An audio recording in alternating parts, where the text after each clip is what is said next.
ಈಗ ವಾಂಗಿಬಾತ್ ಪುಡಿ ತೋರಿಸ್ತಾ ಇದ್ದೀನಿ. ಇದನ್ನೇ ನೀವು ಬಿಸಿಬೇಳೆ ಬಾತ್ಗೂ ಹಾಕ್ಕೋಬೋದು.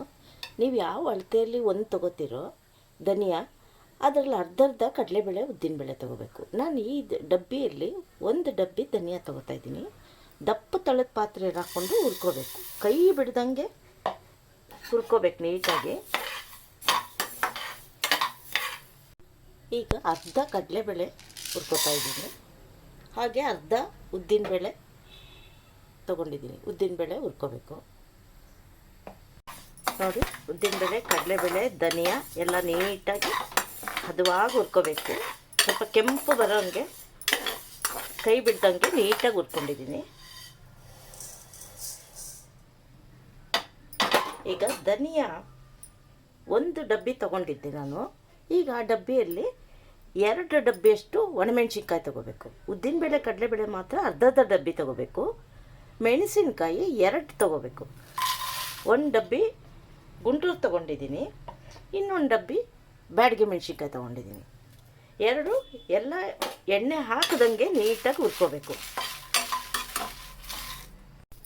ನೋಡಿ, ಈಗ ಒಂದು ದೊಡ್ಡ ಸ್ಪೂನಷ್ಟು ಒಂದು ಸ್ಪೂನಷ್ಟು ಲವಂಗ ತೊಗೊಂಡಿದ್ದೀನಿ. ಒಂದು 3 ಚಕ್ಕೆ ಪೀಸಷ್ಟು ಚಕ್ಕೆ ತೊಗೊಂಡಿದ್ದೀನಿ. ಇದನ್ನು ಹುರಿದು ಹಾಕ್ಕೊಂಡು 1 ಸ್ಪೂನಷ್ಟು ಇಂಗು ತೊಗೋಬೇಕು. ನೋಡಿ, ಇಂಗು ಈ ಹುರಿದಿರೋದಕ್ಕೆ ಇಂಗು ಹಾಕ್ಕೋಬೇಕು.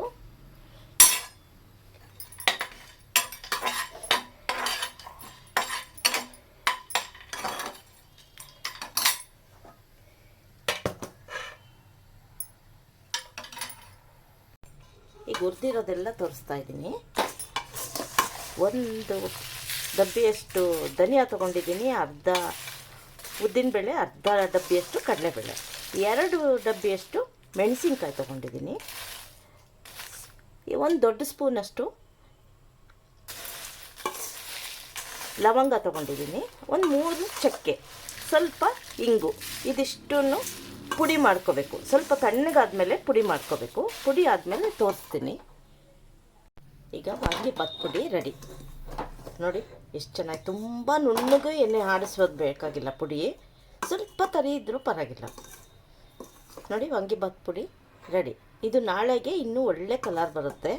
ತಣ್ಣಗಾದ್ಮೇಲೆ ಡಬ್ಬದಲ್ಲಿ ಸ್ಟೋರ್ ಮಾಡಿಟ್ಕೊಳ್ಳಿ. ವಾಂಗಿಬಾತು, ಬಿಸಿಬೇಳೆ ಬಾತ್ಗೂ ಎಲ್ಲ ಇದೇ ಪುಡಿ ಹಾಕ್ಬೋದು.